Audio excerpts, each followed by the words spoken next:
Hello dear student, कैसे हैं? I hope आप सब अच्छे होंगे। अगर आप सब हमारे चैनल पे नए हैं तो प्लीज़ सब्सक्राइब, लाइक और कमेंट ज़रूर करिएगा। मैं शैलेंद्र सर। पिछली क्लास में हम बच्चों ज्यों प्रक्रम पढ़ चुके हैं, पूरा लेसन कंप्लीट कर चुके हैं और हम उम्मीद करते हैं बच्चों आप सब उसको राइट डाउन किए होंगे, लिखे होंगे, नोट्स बनाए होंगे और अपनी पूरी ईमानदारी से घर पर बैठकर शांति से पढ़ाई कर रहे होंगे। और जहाँ तक मैं समझता हूँ बच्चे, हमारे बच्चे इतने अच्छे हैं कि जितना मैं क्लास में बताता हूँ उतना ज़रूर आप लोग करके आते हैं। इस पे हमें बहुत प्राउड होता है कि जितना हम बता दें, जितना हम लेक्चर दे देते हैं, वीडियो कंप्लीट कर रहे हैं। जैसे जैसे पढ़ाता रहता हूँ, आप सब करते रहते हैं तो हमें बहुत उत्साह मिलती है कि हमारे बच्चे पढ़ रहे हैं और नोट्स भी करा रहे हैं।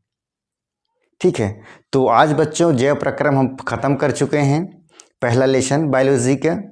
आज हम बच्चों दूसरा लेसन, अध्याय दूसरा पढ़ाने चल रहे हैं। ये बहुत ही इंटरेस्टेड चैप्टर है। इसमें हम बच्चे, उस लेसन का नाम है क्या? नियंत्रण एवं समन्वय। नियंत्रण एवं समन्वय, कंट्रोल एंड कोऑर्डिनेशन।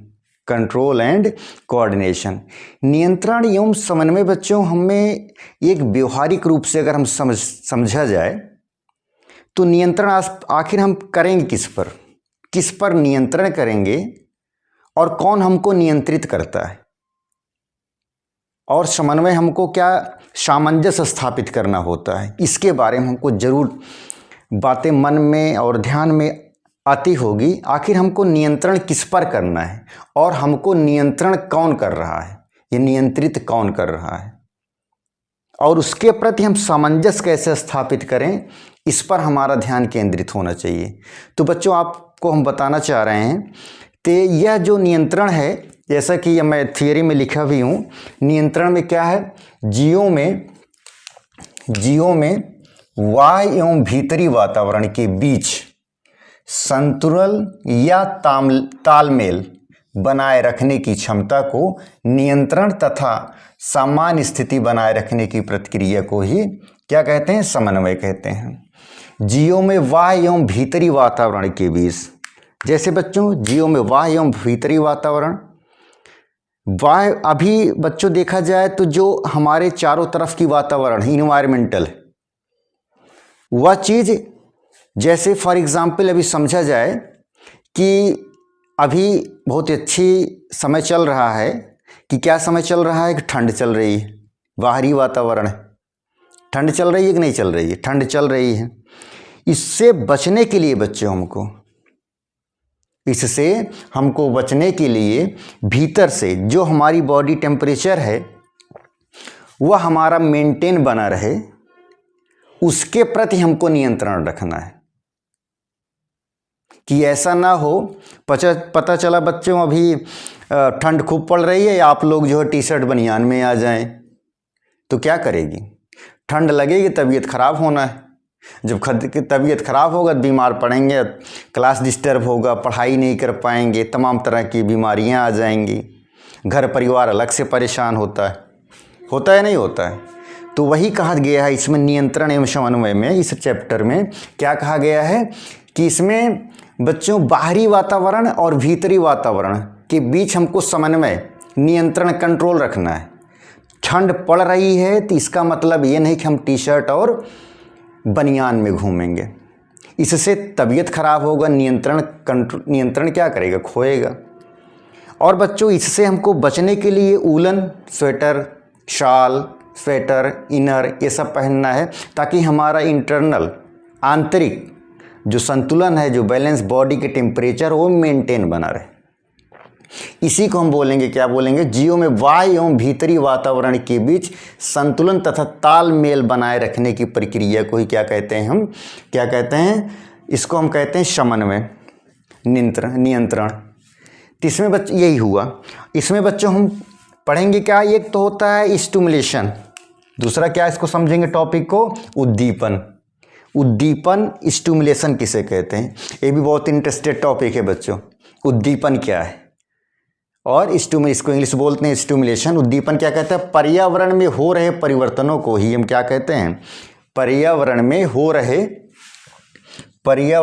रहे परिवर्तनों को ही क्या कहते हैं बच्चों, उद्दीपन कहते हैं। इसके अनुरूप सजीव अनुक्रिया करते हैं। एक बच्चों उद्दीपन, दूसरा बच्चों अनुक्रिया। इसको जरा समझा जाए, बहुत बेसिक सी बातें बच्चों, समझ में सबको आता है, समझ भी जाते हैं, लेकिन जो टर्मिनोलॉजी है इसको हम आप नहीं समझ पाते बच्चों, तो उसको हम समझाने का प्रयास कर रहे हैं। उम्मीद है कि, आशा है, आई होप कि बहुत विधिवत तरीके से आपके दिल दिमाग में घुस जाएगा। डोंट वरी, एकदम निश्चिंत रहें आप। कैसे स्टिमुलेशन होता क्या, उद्दीपन। फॉर एग्जांपल अभी देखा जाए कि जब जंगल में हम लोग जाते हैं, जंगल में देखा जाए, जंगल में बहुत सारे जीव जंतु होते हैं, जानवर भी बहुत सारे होंगे, जीव जंतु जानवर बड़े विशाल काय होते हैं कि नहीं होते हैं। तो वहाँ पर बच्चों अगर कोई शेर आ जाए, बड़ा सा बब्बर शेर आ जाए, खूब बड़ा सा शेर आ जाए और उसके सामने हिरन दिखे, तो क्या कहता है, हिरन जो है उस शेर को देखकर क्या करेगी, भागेगी, अटैक न कर जाए, अपनी जान को बचाने के लिए करेगी कि नहीं करेगी, भागेगी ही भागेगी। तो बच्चों ये जो हमारा उद्दीपन है, शेर हमारा उद्दीपन का काम करा कि नहीं करा, और जो हिरन शेर को देखकर भागी अपनी जान को बचाने कि ऐसा ना हो कि पता लगा अटैक कर ले, खत्म, कहानी पूरी, ऑन द स्पॉट डेड, उसका तो भोजन हो गया शेर का। हुआ कि नहीं हुआ। तो इसमें क्या कहना है, कुछ नहीं, बस उद्दीपन क्या कहते हैं, वह जो हिरन है शेर में, जंगल में शेर में क्या है, जब जंगल में शेर है तो हिरन देखा, देखने के बाद हिरन जैसे ही शेर को देखा वो भागेगा अपनी जान को बचाने के लिए। तो देखना बच्चों क्या हो गया हमारा उद्दीपन, और भागना, किसको भागना, हिरन को भागना ही हमारा क्या हो गया, अनुक्रिया हो गई, देखकर ही तो भागे। फॉर एग्जाम्पल दूसरा, अभी खाना पीना बना रहे होंगे, जैसे बच्चे जो बाहर पढ़ रहे हैं हॉस्टल में, वैसे खाना पीना बनाने रहते हैं, अपना रूम में लेकर पढ़ते लिखते रहते हैं। ये वैसे अपने घर में देख लो, मम्मी पापा और कुछ भी दुख तकलीफ हुआ है तो कहते चाय बना दो भैया, चाय बना दीजिए। अचानक चाय बन रहा है, अचानक क्या किए आप, जो है केतली को, सस्पेन को जो है तुरंत बिना कपड़े के पकड़ लिए, फटाक से जलें, और फटाक से तुम्हें तुरंत जो है क्या किया, अनुक्रिया किए कि नहीं किए, जलें, अनुक्रिया हुआ, मतलब हटाओ, तुरंत क्या करना था, हटाओ हाथ को, अनुक्रिया हुई कि नहीं हुई, टच किए, अनुक्रिया हुई। तो इसी को क्या बोलते हैं, स्टिमुलेशन, और हटाने को क्या बोलते हैं, अनुक्रिया। वही शेर, हिरन क्या हुआ, हिरन ने शेर को देखा और देखते ही हिरन भागी। क्यों भागी बच्चों, कि भागी भैया अपनी जान बचाते हुए, नहीं तो पता चला अटैक किया, ऑन द स्पॉट डेड, भोजन तैयार नहीं ना, ये हुआ उद्दीपन हुआ। तो यही बच्चा आपका उद्दीपन और अनुक्रिया का समझे, अनुक्रिया क्या है और उद्दीपन। दूसरा बच्चों आप एग्जाम्पल आप देखा जाए तो क्या होगा, अभी जब हम आप क्लास में आते हैं, आप लोग बाहर घूम रहे हैं कि नहीं घूम रहे हैं, बाहर घूम रहे हैं, और घंटी लगी, फर्स्ट सेकंड थर्ड घंटी लगी, फर्स्ट घंटी लगी, और उसके बाद सारे टीचर्स क्लास के लिए तैयार आने के लिए, और देखकर आप लोग बाहर रहते हैं, इधर उधर रहते हैं, तो देखते हैं क्या करते हैं, देखते ही सर आ रहे हैं ना, देखते तुरंत क्लास में भागते हैं। तो आपका हमको देखना मेरा उद्दीपन हुआ, आपने जो हमको देखा और देखकर भाग गए क्लास में, वही हो गया आपका क्या हो गया, अनुक्रिया। बच्चों समझ में आ गया होगा, ठीक ना। नेक्स्ट आप इसमें क्या पढ़ेंगे, इसमें यही हो गया अनुक्रिया और स्टिमुलेशन, उद्दीपन। जंतुओं में नियंत्रण एवं समन्वय, नेक्स्ट टॉपिक हम पढ़ेंगे इसमें, जंतुओं में नियंत्रण एवं समन्वय। बच्चों तो नियंत्रण एवं समन्वय में सबसे जो मेन टॉपिक है पढ़ना है बच्चों, हम पढ़ेंगे आपको तंत्रिका तंत्र, नर्वस सिस्टम। क्या पढ़ेंगे, नर्वस सिस्टम पढ़ेंगे। नर्वस सिस्टम में होता क्या है, तंत्रिका तंत्र, ये बहुत ही इंपॉर्टेंट टॉपिक है। हमारी बॉडी में ही तंत्रिका तंत्र पाई जाती है। तंत्रिका तंत्र होता क्या है बच्चों, क्या होता है, वह तंत्र जो सोचने समझने तथा याद मतलब स्मरण रखने के साथ साथ शरीर के विभिन्न अंगों के कार्यों एवं सामंजस्य तथा संतुलन स्थापित करने का कार्य करता है तंत्रिका तंत्र कहलाता है। कहने का मतलब है वह तंत्र जो हमें सोचने, समझने, याद करने, स्मरण करने के साथ साथ शरीर के विभिन्न अंगों के कार्यों एवं सामंजस्य तथा संतुलन स्थापित करता है, उसी को क्या कहते हैं? तंत्रिका तंत्र कहते हैं। जैसे यह दो प्रकार की, कितना होगा इसका मुख्य रूप से कितना होगा? दो प्रकार की, ऐच्छिक और अनैच्छिक। ऐच्छिक और अनैच्छिक, उसमें क्या कहते हैं बच्चों? जैसे कि सपोज दैट ऐच्छिक क्रियाएं वो होती हैं जो हम अपनी इच्छा के अनुसार कर सकते हैं। इच्छा के अनुसार, समझ रहे हैं? आज हमको स्कूल नहीं जाना, कोई बात नहीं, राजा मन के नहीं जाना, अपनी इच्छा है, नहीं जाना है। और जाना है तो दौड़ के जाना है, दौड़ना आपकी इच्छा होगा कि नहीं होगी?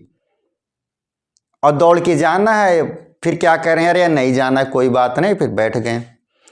बैठना, दौड़ना, चलना, सोचना, खाना, ये आपकी इच्छा के अनुसार हो रहा है कि नहीं हो रहा है? उसी को क्या बोलते हैं हम? ऐच्छिक बोलते हैं कि नहीं बोलते हैं? उसी को क्या बोलेंगे हम लोग बच्चों? ऐच्छिक बोलते हैं।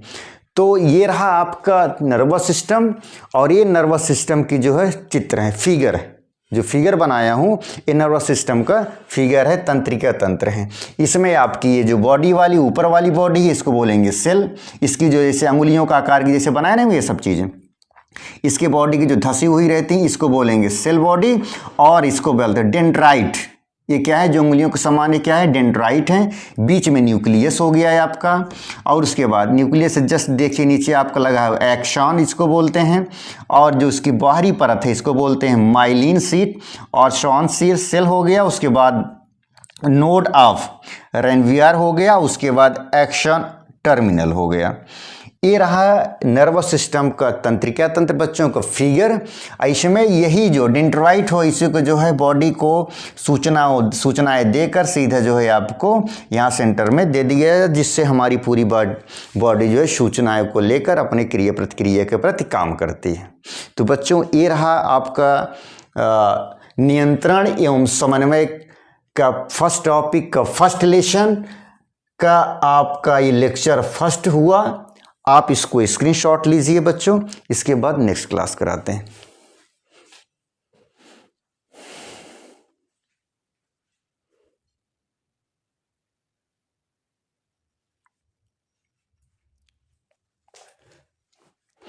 नेक्स्ट बच्चों हम लोग पढ़ेंगे अनैच्छिक क्रियाएं।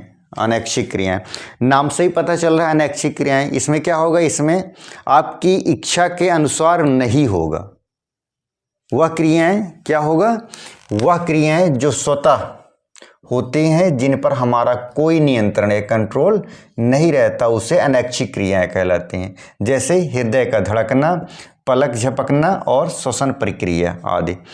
तो हम लोग पढ़े हैं बच्चों ऐच्छिक और अनैच्छिक। ऐच्छिक में क्या होती हैं? वह क्रियाएं जो हम अपनी इच्छा के अनुसार करते हैं, उसे हम ऐच्छिक क्रियाएं कहेंगे।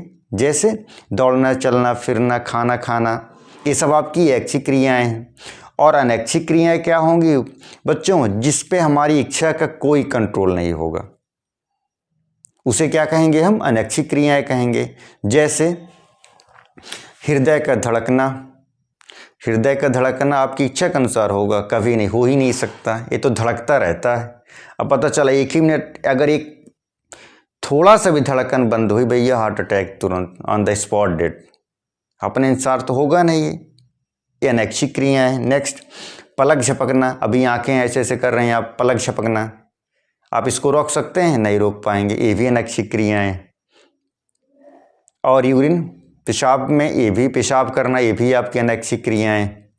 भूख प्यास। श्वसन प्रक्रियाएं क्या है आपकी? सांस लेने की ऐच्छिक है, अनैच्छिक है? अनैच्छिक है बच्चों। ये भी अपनी इच्छा के अनुसार नहीं ले सकते हैं। ले सकते हैं? कभी नहीं ले सकते हैं, ये अनैच्छिक क्रियाएं हैं। अब नेक्स्ट क्या है बच्चों? तंत्रिका तंत्र के प्रकार। Types of nervous system. तंत्रिका तंत्र के प्रकार। तंत्रिका तंत्र कितने प्रकार के होते हैं? 3 प्रकार का होता है। कौन कौन सा होगा? नंबर 1 केंद्रीय तंत्रिका तंत्र, इसको बोलेंगे सेंट्रल नर्वस सिस्टम। इसका दूसरा भी उपनाम है, इसको बोलते हैं CNS यानी सेंट्रल नर्वस सिस्टम। दूसरा क्या है बच्चों? परिधि। पेरिफेरल नर्वस सिस्टम या पीएनएस, तीसरा स्वायत्त ऑटोनॉमस नर्वस सिस्टम या ईएनएस।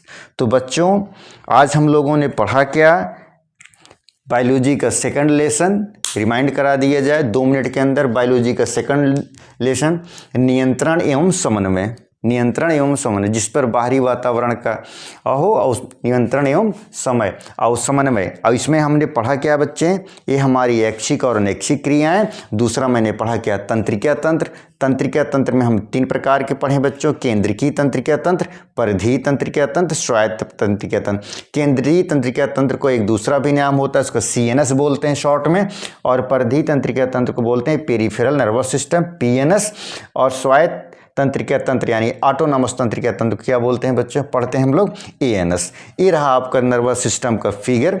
बच्चों आज की क्लास बस इतना ही, नेक्स्ट क्लास कल होगी।